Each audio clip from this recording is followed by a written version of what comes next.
Hello, and welcome to the Thursday, March 5th meeting of TV Toastmasters, Club 9523.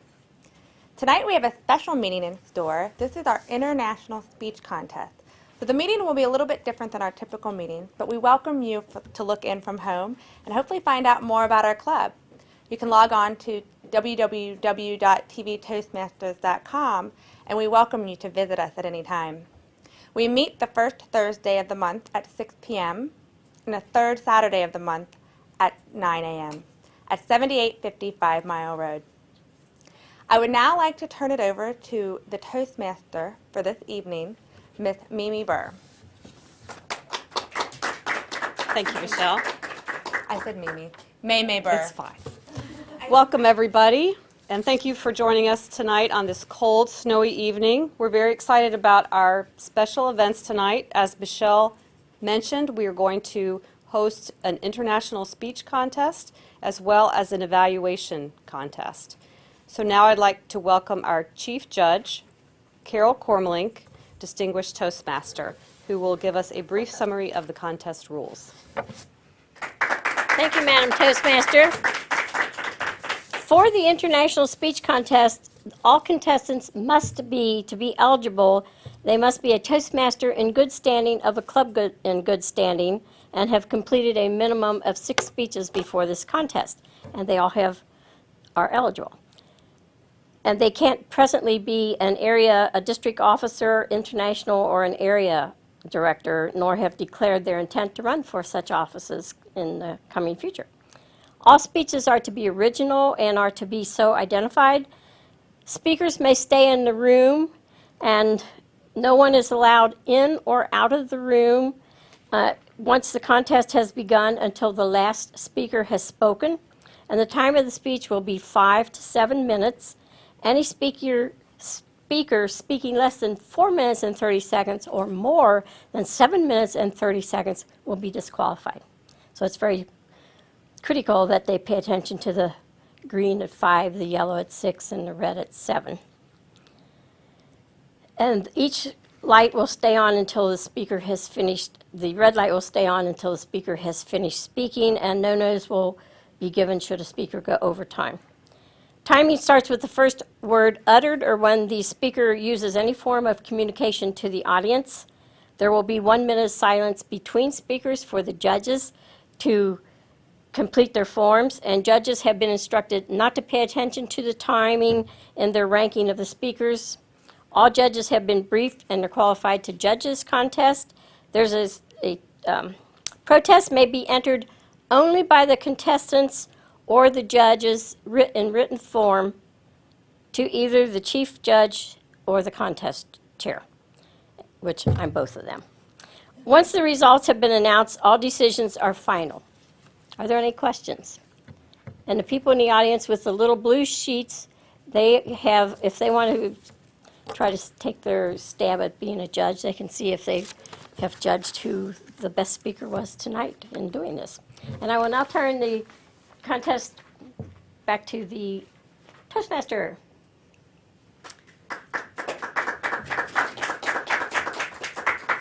Thank you, Chief Judge Carol. Tonight's speakers will be introduced by name, speech title, and name only. Tonight, our first speaker will be Steve Ahrenholz, Making a Difference, and Emily Garrett, Back in the Saddle. So please help me welcome our first contestant, Steve Ahrenholz, Making a Difference,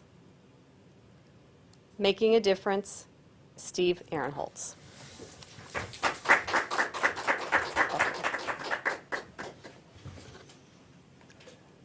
Try not to become a person of success, but rather a person of value. Those are words from Albert Einstein. Madam Toastmaster, fellow Toastmasters, our honored guests. Do you ever wonder if you make a difference? Have you ever had one of those days where at the end of the day you realize, all I have been doing today is fight fires, and tomorrow I will do more of the same? Well, I want to tell you that you do make a difference. You can become a person of value. These are not the things that are often heralded in the media. Being supportive of someone, caring, noticing someone. The things that you do to make a difference may not even be noticeable to the people who are impacted by it. And you can make a difference not only to other people, but to other things and other beings as well. I have two stories that I would like to share with you today, and I hope that you'll see that to make a difference, you don't necessarily have to do something that's heralded on the front lines. And it actually occurs more often than we might realize. We just have to look.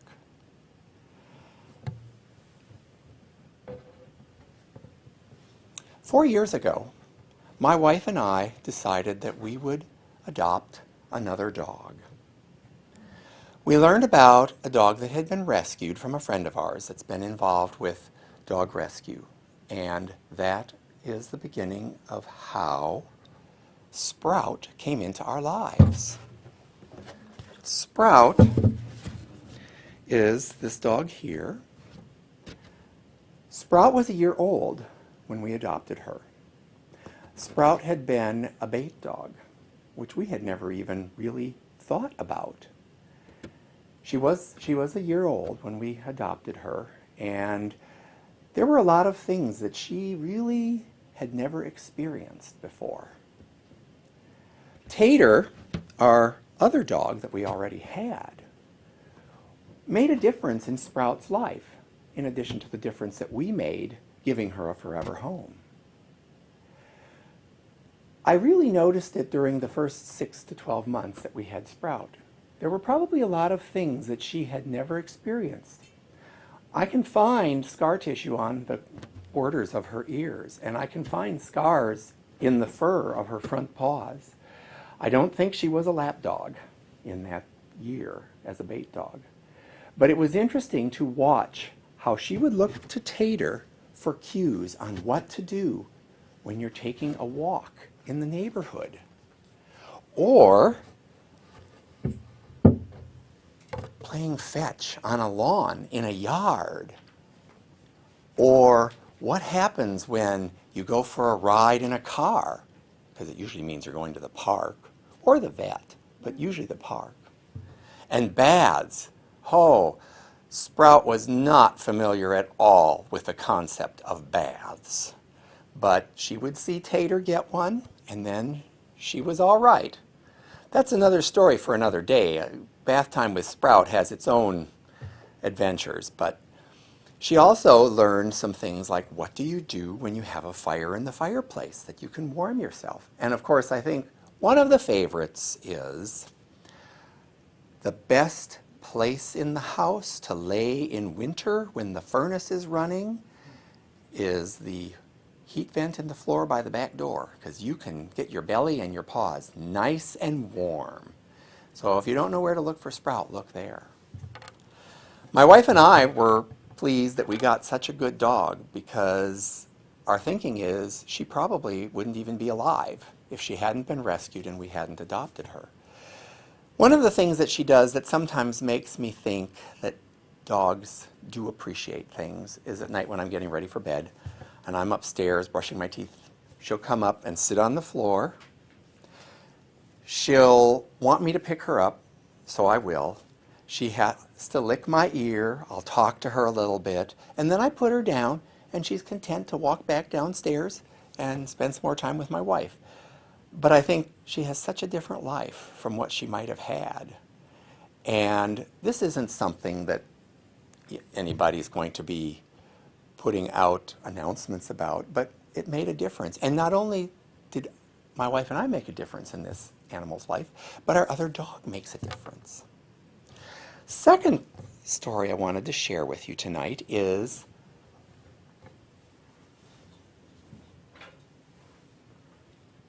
a story about this object here. This tricycle actually has a fair amount of history with it. It's pretty well worn, kind of beat up looking, but I can assure you it got a lot of use. This actually was a gift for Christmas of 1955. The gift came from a business colleague of my father's, and we got it in December of '55. My parents were struggling at that time because I was a polio patient. I had had polio in August of 1955.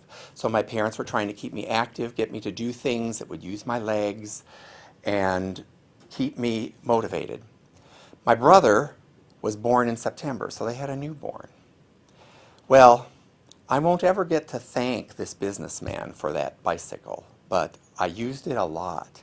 And bicycle riding is one of the things that I can really do a lot of. So I really do appreciate it. I'm sure that when he gave that gift, he didn't realize that I would still have it almost 60 years later. And in fact, when we were cleaning out my parents' house, one of the things that I found was a letter to my parents from this gentleman acknowledging their appreciation for the gift. And one of the things he said was that it was he and his wife's pleasure to be able to send your little fellow Stephen the Monarch bike, and their hope was that it was able to accomplish for him as much as their gifts to other people have accomplished. Now that's doing something that they have no idea what the outcome was. So I want you to think, when you're wondering whether you make a difference, that really you do. And it may not be in ways that are grand and glorious on a Madison Avenue scale, but they really do make a difference, and sometimes it's just to listen or be there. In the words of legendary basketball coach John Wooden, he said, "You can't live a perfect day without doing something for someone they will never be able to repay you." Madam Toastmaster? Thank you very much. I'd like to ask the audience to remain quiet while the judges complete judging forms, and would like to ask the timer to please let me know when 1 minute has elapsed. You must have confidence in yourself and your abilities. A Toastmasters Club can help you build that confidence. A low-cost learning experience for men and women. Toastmasters shows you how to express yourself clearly and Welcome back. Emily Garrett, back in the saddle. Back in the saddle, Emily Garrett.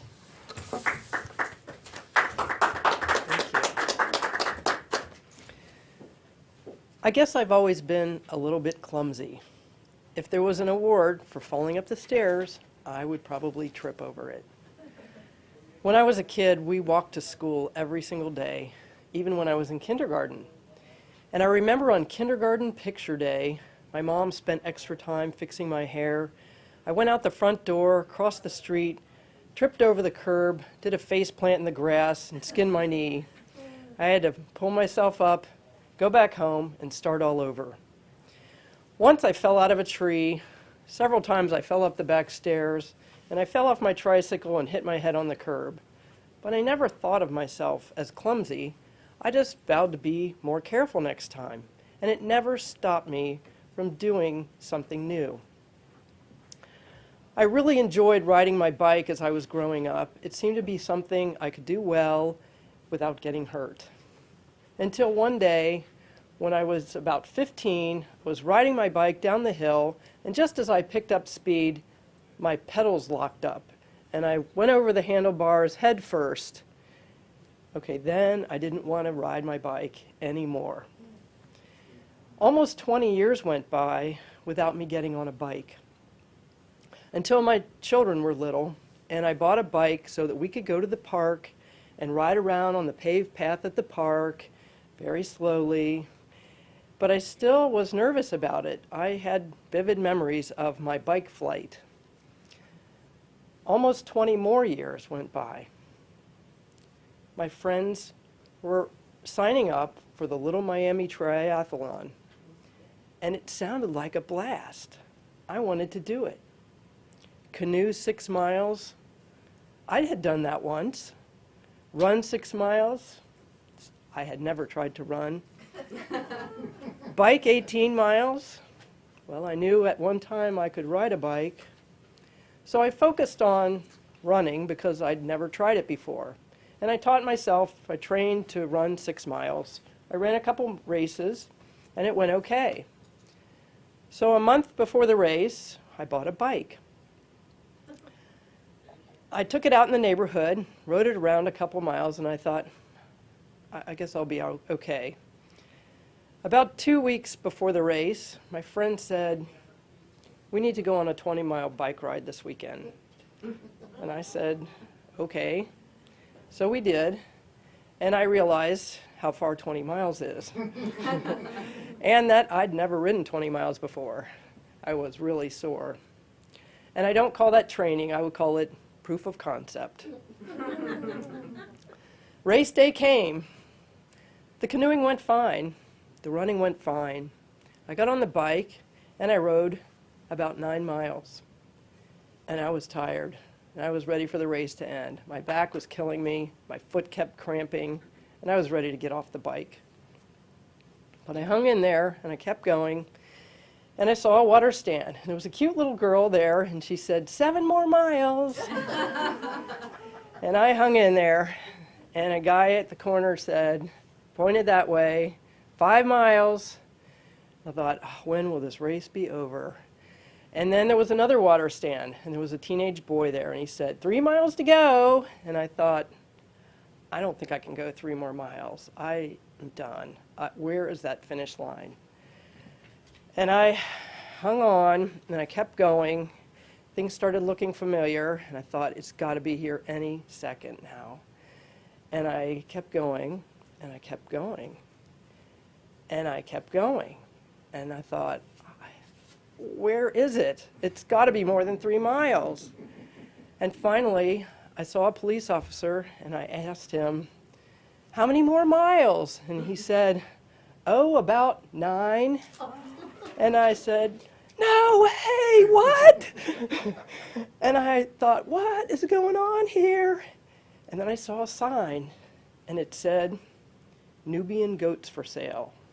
And I thought, I've seen that sign already today. And then I saw a water stand ahead with the same cute little girl who said, 7 more miles. And that's when I knew I was doing it again. And I didn't know why. I had no idea where I went wrong. I started having flashbacks of Twilight Zone episodes, of this eternal loop of a bike race that I would be on for the rest of my life. And I thought, I can't do this a third time. I've got to find the finish line. So I kept going, and I thought, when I see the boy say 3 more miles, I've got to pay attention and find that finish line. So finally, I saw the boy at the 3-mile stand. He said, 3 miles to go. And I was watching. I was paying attention. And I found it. I found the finish line. I couldn't believe it. It turns out that as people were starting the race, the people ending the race were crossing paths. There were cones going around to the right with no sign about the finish line. They had guided us through the whole race that way. Orange cones, you follow them. I wasn't the only one that did that. I finally, at the end, after 36 miles on the bike, I got off the bike. I was never so happy to get off the bike in my life. That was 5 years ago. I've done the triathlon 4 more times. It was so much easier. It was so much shorter. I've been enjoying riding my bike for the last 5 years again, and I'm so happy to have it back in my life. There's nothing more satisfying to me than to overcome a fear that's kept me from doing something I enjoy for so many years. Madam Toastmaster. Thank you. I'd like to ask the audience to remain quiet while the judges complete the judging forms. And timer, please let me know when 1 minute has elapsed.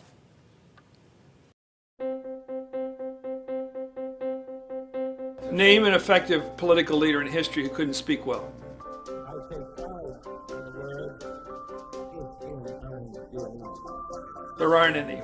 Because when it comes to a disease, Freedom like requires breast leadership, cancer, and leadership requires oratory. You have to speak to be heard. I have a dream It's all about personal growth and guts. Never give in. Never, never, never. Welcome back, everybody. Now it's time for our evaluation contest. An evaluation is 2 to 3 minutes in length. The purpose of evaluation contests is to encourage development of evaluation skills and to recognize the best as encouragement to all. Our test speaker will present a 5 to 7 minute speech. Let's welcome Janet Kassalen, the cardinal that kept quitting. The cardinal that kept quitting, Janet Kassalen.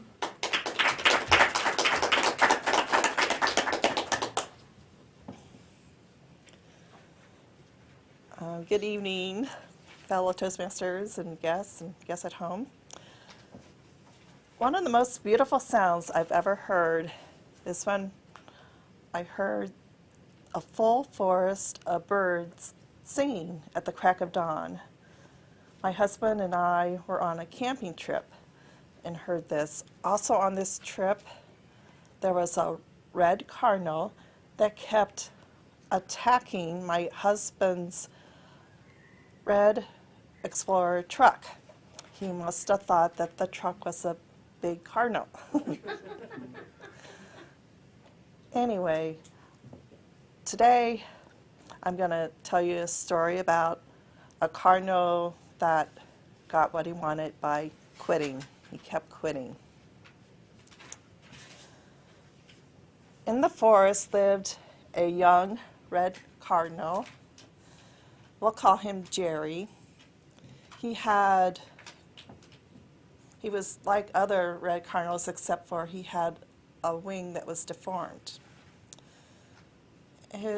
They lived in a nest of twigs, and his mother gave him the job of going out every day flying to get more twigs and bringing them back to the nest so that his mom and dad could make repairs on the nests. So Jerry did this every day, going for twigs and coming back with the twigs. But this was a little bit hard for him to do because of the deformed wing.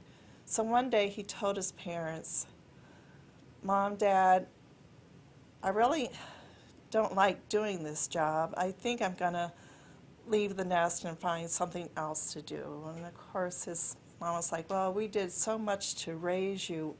Why do you want to leave?" And he said, "Well, I really think there's something else out there in the world for me to do. I'm just going to have to leave and find something else to do."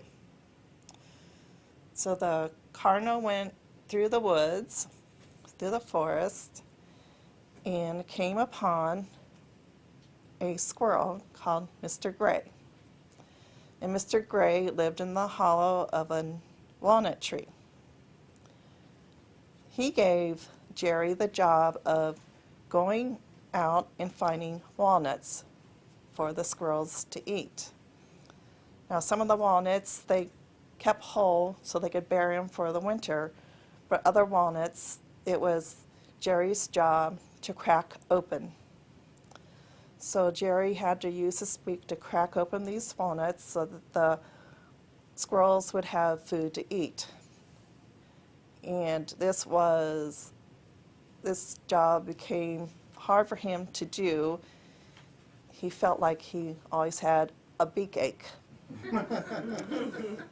So he finally told Mrs. Squirrel, "I'm sorry, but I'm just not well suited for this job. I'm going to have to go out and find a different job for me to do. And I thank you for everything you've taught me, but I really need to go out and find a different job." So Jerry went further out into the forest, and he saw Aunt Patty. Now, Aunt Patty was an aunt. I should say Aunt Patty was an aunt. That must be my growing up. Anyway, Aunt Patty gave Jerry the job of going out to the picnic tables in the park and collecting wrappers of paper that people had left there that had remnants of food on them.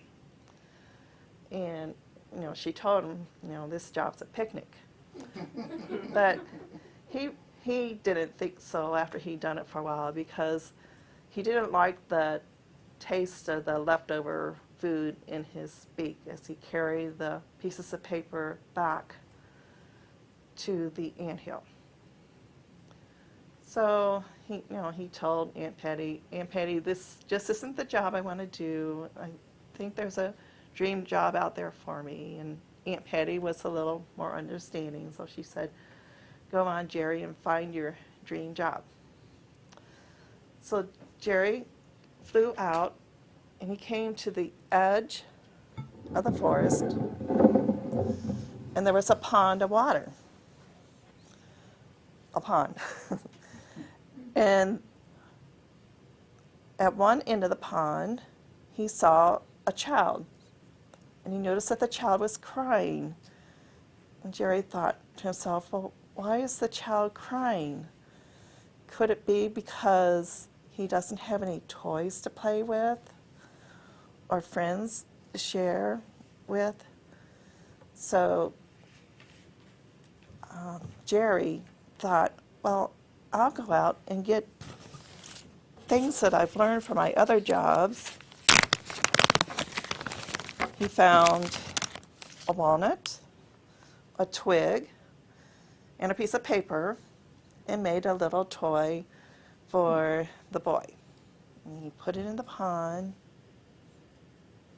Ta-da! And a gentle breeze came along and blew the boat to where the little boy was sitting by the pond. And the little boy started playing with the toy, and alas, he stopped crying. And Jerry thought, oh, this is what I want to do. I want to use my problem-solving skills to help people feel better. And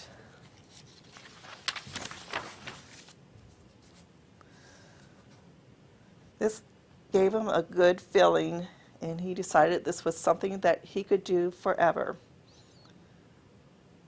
When the dawn of the new day came, the young cardinal joined the other birds in singing.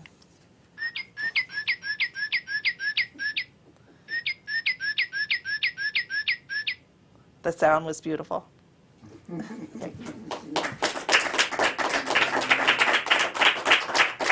Thank you so much, Janet. Okay, thank you. Grab my stuff. And now a word from Toastmasters. You must have confidence in yourself and your abilities. A Toastmasters Club can help you build that confidence. A low-cost learning experience for men and women. Toastmasters shows you how to express yourself clearly and Welcome back to our evaluation speech contest. Our first contestant, Steve Ahrenholz. Steve Ahrenholz.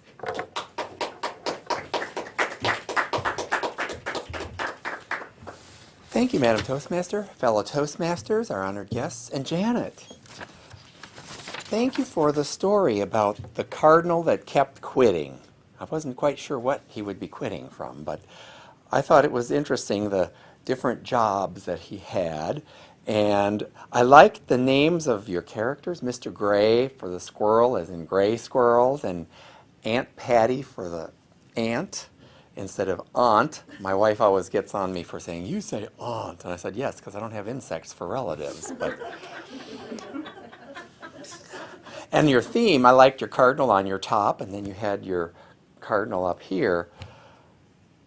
One of the things that I thought was really creative, and I liked the mental images that I got as you were describing in your opening the campground or the forest and the birds all singing and everything. I thought, oh, that's just so nice. And the word beak ache, I've never heard of that before, so I thought that was pretty clever for the cardinal. A couple of things that I would suggest. One of the things that I think would help with your speech and making your points is you could have probably used a little more body language, a little more gestures, because you were looking like you were standing a little bit stiff. And I don't know whether that was because you were concentrating on telling your story or whether you just aren't all that expressive with your hands when you talk. But I think that that would have helped to kind of a little more motion. One of the other things that I would suggest you consider is you had all your visual aids out here right away. Maybe have a box or something, that you could kind of screen them so that we wouldn't have seen them all out here from the very beginning. I think that would have added a little more to your speech as you went along. And when you presented the little boat that the cardinal made out of the stuff that he'd been collecting in his different jobs, I thought that that would have probably added a little more emphasis to your speech. So I enjoyed your presentation, and I would just think about a couple of those things to kind of enhance your story, but I thought it was really good, and I look forward to hearing your next speech. Madam Toastmaster? Thank you, Steve. Our next contestant is Rick Barron. Oh, yes. I'd like to ask the audience to remain quiet while the judges complete their ballots. And Chief Judge, please signal me when the ballots have been collected. No. Name an effective political leader in history who couldn't speak well. I would take pride in the word There aren't any. Because when it comes to a disease, Freedom like requires breast leadership, cancer, there are and no leadership requires parties. oratory. You have to speak to be heard. I have a dream. It's all about personal growth and guts. Never give in. Never, never, never. Welcome back. Our second contestant is Rick Barron. Rick Barron, Thank you, Mei Mei. you're welcome. If at first you don't succeed, find a crying baby by a pond and help him out by using some of the skills you learned previously. Janet, your speech about the cardinal that kept quitting was a metaphor for life. It started off with you, we saw the items that you had up here, curiously wondering, what's with the cardinal and the little pool of water? But when you stepped up and you had your sweatshirt on that matched, made it very clear that we were going to hear a story about a cardinal. Your speech had a very good intro, body, and conclusion, so it was very easy to follow. Very distinct portions, and you did a great job of transitioning between them, making it an easy story to listen to. The topic was appropriate for everyone, every age, every situation. This feels like a speech that you can give over and over and over again because it applies so broadly. So I think you have an opportunity to really help refine this speech. You made good use of the space while you were up here as you transitioned between different spaces or different characters within your story. You moved over to here, then you moved back here, then you moved back over here, so you made effective use of the space that you had. You had good contact, eye contact with the audience. That was very good as well. And you got us laughing through the thing, which is always difficult to do at times, especially when you're talking about birds and ants and other kinds of things. So you got us involved and engaged that way with the humor. Two things, actually one thing that I would suggest to improve this speech the next time that you give it, and that is to make a little bit more effective use of gestures. As you're speaking about animals and an animal with a broken wing, show that you've got the broken wing. When you're talking about picking up sticks or gathering walnuts or collecting twigs, I thought the speech would have benefited a little bit more by just some more gestures that would have helped. I know the circumstances in which you came and gave this speech. It was kind of short notice. This is always a very intimidating environment. So the fact that you finished it, the fact that you were able to communicate the message was very well done. And I think that we're all looking forward to hearing how you can wrap some more life stories into these sweet characters that you've created. Ms. Toastmaster. Thank you, Rick. Now I'd like to ask the audience to remain quiet while the judges complete their ballots. Chief Judge, please signal me when the time is up. You must have confidence in yourself and your abilities. A Toastmasters Club can help you build that confidence. A low-cost learning experience for men and women. Toastmasters shows you how to express yourself clearly and in the 20s, I think around the 20s. They are sometimes called roundheads as a nickname for the Boston Terriers because they are all face. But my wife actually had a Boston Terrier when I met her when we were dating. The dog had an interesting pedigree as well because it had belonged to her ex-mother-in-law. And so we had Bambi, and when I first met Teresa, when she had me over one evening, the only time she cooked dinner, I usually cooked, but she had me over to her house, and I met her 3 cats and Bambi, the dog, and the dog threw up on me, which meant that the dog liked me. So. And Sprout and Tater are Sprout is our 4th Boston Terrier, and Tater is our 3rd that we've had. Wow. So very loyal fan. Yes, I think they're wonderful. They think that everybody in the world that comes to the house is there to see just them. And do they throw up on your guests? No, they don't. No, they don't. That's good. These dogs, That's good. they seem to hold their chow down. So. Well, thank you for sharing that story Sure. with us. Thank you. Now I'd like to welcome Emily Garrett back to the lectern. We can find out some more about her adventures. Welcome back. Thank you. So it sounds like you like to be very active in your free time and you enjoy being outdoors. And what is your favorite activity? I don't really have a favorite activity. It's a matter of being outdoors. I started with this when my kids were grown and I just needed to get out of the house. But I found that whenever I'm stressed, being outdoors really changes everything. And we have a gym where I work and I can go out at lunchtime. It gets me through the day. Yes. So how are you it's wonderful out there. coping this winter? Hasn't been easy. No, it hasn't. Last year I was going out as long as it was above about 30 or 28, I would go out anyway. But it's been crazy this year, crazy busy, and I haven't been able to do that. So I go to the Healthplex and run around indoors and do everything indoors, and it's really not the same. No, it's not. Do you have another triathlon planned for the spring? I don't. To take a break from the bike? I haven't been. Yeah. I haven't been to that one for about 2 years. So, but I still do bike. I just Not 36 miles. No. I don't blame you. I did go 45 once. Oh, wow. But I knew I was doing 45. Yeah. And I had been riding. It wasn't like I went 20 years and then went, like I did that time. And were there any cute little girls telling you how many miles were left this time? No. There were people in big trucks screaming out the window trying to scare us off the road. So that's never fun. Well, thank you for sharing your story, and let's hope for an early spring. Thank you. Thank you, Emily.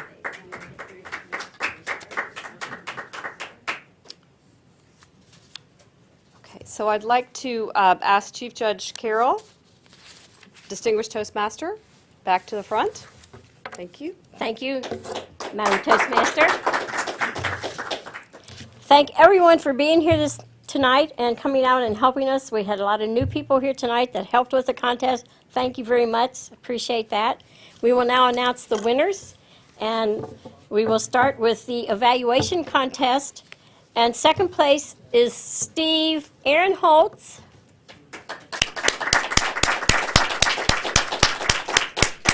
He's in the control room, so it will take a moment for him to get here.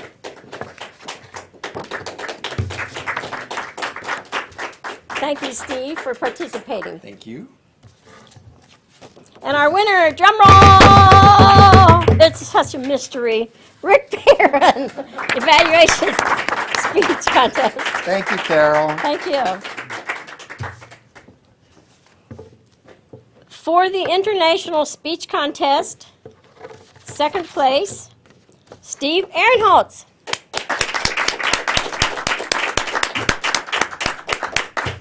And thank you for participating. Thank you. And it's such a mystery. Drum roll. Oh, I forgot that really makes it magnifies. First place winner in the International Speech Contest, moving on to the area contest next week at your place of business, is Emily Garrett, first place International Speech Contest winner. Thank you very much, and I will now ask Michelle to come up and close our meeting for us today.